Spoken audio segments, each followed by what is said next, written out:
Hey, welcome to the One Piece at a Time Distilling Institute with your host, the alchemist of Indiana's Black Forest, Alan Bishop. Hey, this channel is all about home distilling and legal distilling. If you've got questions, reach out to us in the comments below, social media, or via bishopshomegrown@gmail.com. And don't forget to check out thealchemistcabinet.com. Hey, what's up, guys? Time for another One Piece at a Time talking head video before I head out on the bicycle for day 18. For those of you that have been encouraging me with the bicycle riding, I really do appreciate it. I didn't really start doing it for my physical health. I think I said this before, but for my spiritual health.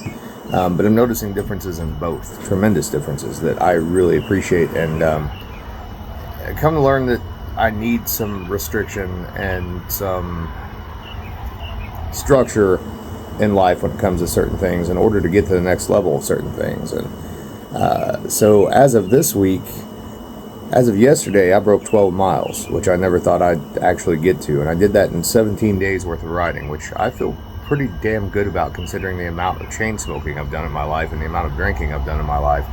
The only goals I set out with when I started was I want to get to where I can do 15 miles a day by choice. If I want to, I can do 15. I don't have to do 15 every time, but if I want to, I can do 15. And I made a promise to myself that I would try my damnedest to do this for 28 days straight. I feel like that would develop this as a habit, right? As something that I just did as part of life. And it puts me through a whole lunar cycle as well and lets me sort of see how the astrology, the various signs and things play off of my motivation to ride that bicycle. I know that that's not everybody's thing, but that's very much my thing. Also want to remind you guys, the 2025 Almanac, Practical Distillers and Alchemist Almanac, is still available over the alchemistcabinet.com in the warehouse. The new 2026, I'm pretty well, I have some holidays I have to write in there. I have, I believe, one set of symbols to hand draw still yet, maybe two, and my part's done. I'll just be waiting on contributions from everybody else, and then that thing's going to go to the printer in July. So it can be in your hands by September, October, like a regular almanac should be. But anyways, just check it in. Hope you guys are doing well. It's been real hot here in Indiana this past week. It was real cold and real wet late into the summer, well, late into the spring here in Indiana. And when summer arrived, it arrived. It was 90 in the upper 90s yesterday, in the mid 90s today. I think it's supposed to finally cool off some this weekend, and I hope it does. But let's get into some of your questions. As always, if you have questions, reach out to me, bishopshomegrown@gmail.com, YouTube comments below, or any of my social medias. So this would be from my buddy Bob. Hey Alan, you've spoken about controlling the temperature of the distillate leaving the condenser, the sweet spot being 68 to 72 degrees Fahrenheit. Do any of these principles apply in any way to stripping runs? Generally, I understand stripping runs are run much harder, so might this principle apply to stripping runs? For example, could running strips a little slower or cooler in the beginning allow more unwanted volatiles to escape the condenser outlet as vapor? Likewise, could running a late strip much harder allow more unwanted heavies to continue to exist as volatiles in the later stages of strip? I suppose this idea is impractical or unmanageable for large commercial batches, but for small home batches, I'm wondering if it might be worth considering. Maybe, Bob, if anything is worth considering, what I would say is if you're making apple brandy or a brandy or something very aromatic, kind of pull the strip back a little bit. But in terms of whiskeys, hard, fast, and hot, not going to hurt anything at all, right? If anything, it's going to clean up some of those undesirables that you don't want for that next run. I've played with this a lot with stripping runs, and it's just for the amount of time, effort, and energy that goes into a stripping run, it's just not, for me, it's not been worth it. That doesn't mean that there can't be some advantages there, and there may be certain products where there is an advantage to that. I've not seen it personally, unless it's, on an actual run where you're doing a single pass, one and done, right? Then managing that temperature becomes much, much more important. But on a stripping for a doubling run or a tripling run, yeah, hot and fast, get it out there, put it out there. That's just me, but that's a great question. I think it's a fantastic question, and as always, everyone should feel free to experiment with those things and just see how it works out for them. So let's see what else we got here. So, hey Alan, as always, I love your insights, and I feel like I learn something new every time you post a new video. Man, I appreciate that. In a recent tasting of some bourbon with a group of friends, we all picked up a rye note in the spirit, but I did not use any rye grain. I did, however, use the Backset from a rye whiskey because that's what I had on hand. This brings me to my question: how much flavor does the Backset carry forward? I thought the use of Backset is just a way to lower pH. Clearly I'm wrong. I don't dislike what I made, just not what I intended, or there are a combination of things to stay away from, like using Backset from rum and a whiskey or vice versa. Second question on Backset usage: is there an upper limit on how much to use? I have always been around 10%, but with my water pH where it is, I need closer to 25% to hit my target pH. As always, thank you for what you do for the community. Well, thank you very much, Jeff. I appreciate that. So that Backset definitely is going to provide flavor. The more Backset you have, the more flavor you're going to get. And so it's the same thing as like adding your tails back into your doubling run, right?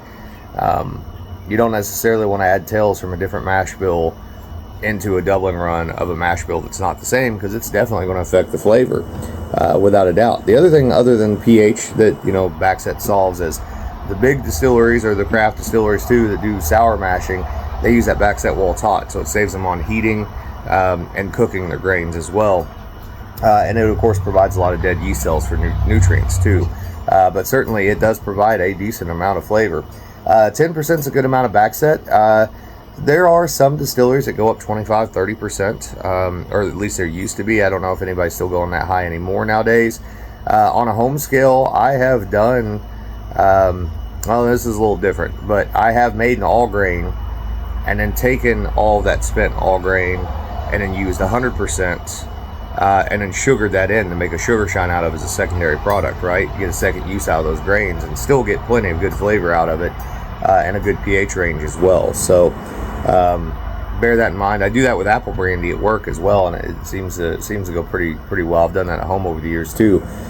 So that probably kind of answers your questions there. Other than, are there a combination of things to stay away from, like using Backset from a rum and a whiskey or vice versa? And you specifically mentioned Dunder, which is interesting. So definitely anything like that is going to, there's a flavor that's going to come with it, right? So that can be positive and beneficial to your product, or it could go against what you want in your product, just depending on what you want. I would always say use your intuition, think it through as best as what you can, and sort of predict what the outcome could be and whether or not you think that's something you want to pursue. But when you mentioned Dunder, so here's an interesting thing a lot of people don't know.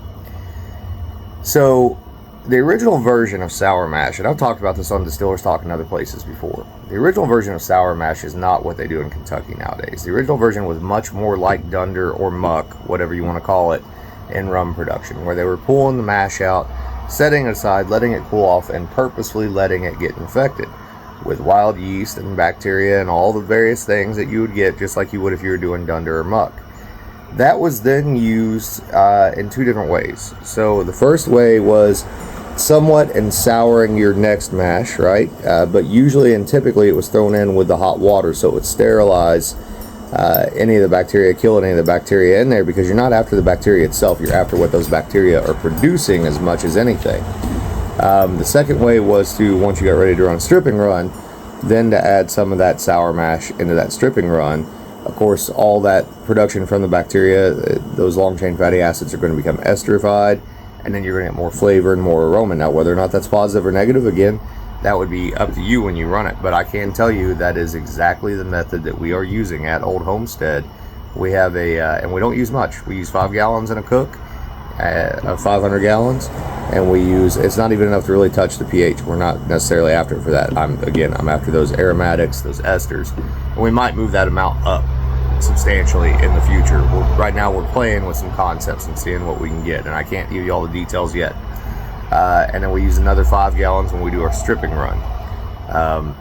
It's pretty funky stuff, I'm not going to lie to you. I don't use it in a way that allows it to infect my mash, because I don't want it to infect my mash. We probably will move up to doing several gallons of that, maybe even 50 gallons at a time at some point in time, because I like what I'm seeing so far with the depth of complexity and the contrast of flavors and aromas that are coming off in the White Dog. And I think there's something really cool going on there that I'm anxious to see what happens in a few years with our product. I believe that Todd Leopold is playing around with something somewhat similar to this, but I'm betting we're not exactly doing the same thing, is my guess. And we're certainly, even if we are, we're not getting the same bacterias and the same little beasties rolling around in there, being as far geographically separated as what we are. So stay tuned for that. There's more to come on that. I'm still learning on that myself. So let's see. We're 9 minutes in, but you know what? I'm gonna give you guys a little bit of a longer video. I haven't been getting as many questions lately. I hope you guys will keep sending questions. I can't really make videos if I don't have questions. You can only repeat so many things so many times, right? But send me your questions so I have more of these. Let's get into this next question here. So this is, let's see. Hey, first of all, I wanted to say thank you for all the amazing work you do and the information you share. I made all the absinthe you helped Jesse from Still It with. That's awesome. I love hearing that. I think that's phenomenal. Anything I can do for the world of absinthe, I'm all about it. And obviously working with Jesse is always a pleasure. I love that guy. And I made a few of my own. I'm currently recreating recipes from, you wrote this in French, and I already know that I'm going to mess this all the way up, but Trait de les Alcools, with great success, amazing recipes. Please don't make fun of me for my pronunciation there. I do apologize. I am very Hoosier, which is a French word, ironically, but not so great with my French pronunciation. Had an idea I wanted to run by you. I want to make a very herbal absinthe, where all the herbs in the distillate and coloring are different varieties of wormwood. On hand, I have Artemisia absinthium, mugwort, Shiva, which is a Middle Eastern herb used for tea, Artemisia arborescens, tarragon. Wanted to know what you thought of that idea. Man, that's going to be a bitter drink. I don't know if you are, and please, I hope I get your name right, Kadem Yomtov. I don't know if you're familiar with Malort or not, but it's basically a wormwood alcohol, wormwood infused alcohol. Kind of tastes a little bit like burning tires, truthfully. They don't use real high quality wormwood in it. It's very stale wormwood, and you can tell that it is super bitter, but it does have a place in cocktails and things of that nature, or in liqueurs. If you go just straight wormwood, you're probably going to get a lot of that. Now there will be some interesting things to come across. For example, the tarragon has an interesting flavor to it. Petite wormwood sometimes can have some fruitiness on the nose to it.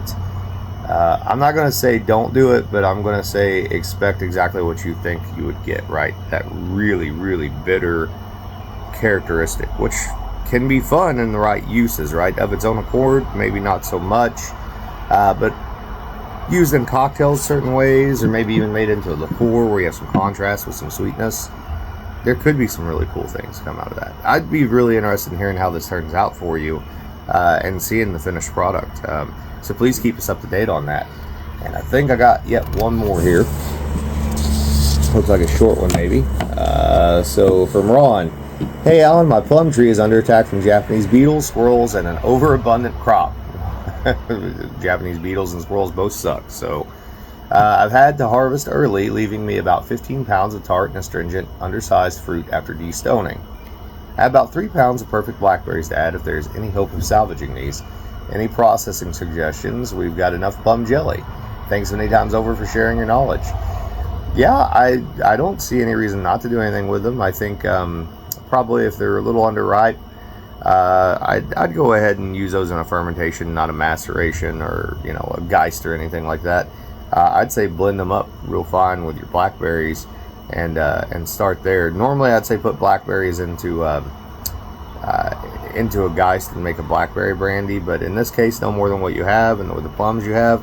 Right, that's the thing about this with distillation. It's agriculturally centric, right? You're using what you have, and sometimes what you have is not always the most prime thing, because of season or whatever, pests, diseases, etc. that you have going on. So you got to make do with what you have. So I'd maybe start there, and of its own accord, that may not make a great spirit, but you know what? I bet it might make a really interesting base spirit for something that you might want to distill in the future. It's the way I always look at it whenever I'm using something that maybe isn't exactly prime. Can I still get decent, tasty alcohol out of it that of its own accord may not be perfect, may not be beautiful, may not be graceful, but could be used and improved upon with something else. So, guys, great questions. Please keep them coming. I love y'all so much, and I'm going to get ready to go get my big fat ass on this bicycle in 90-degree heat and Don't worry, I'll take care of myself. Drink plenty of water and all that stuff, and see if I can't get my head right for another evening. Love y'all. Later.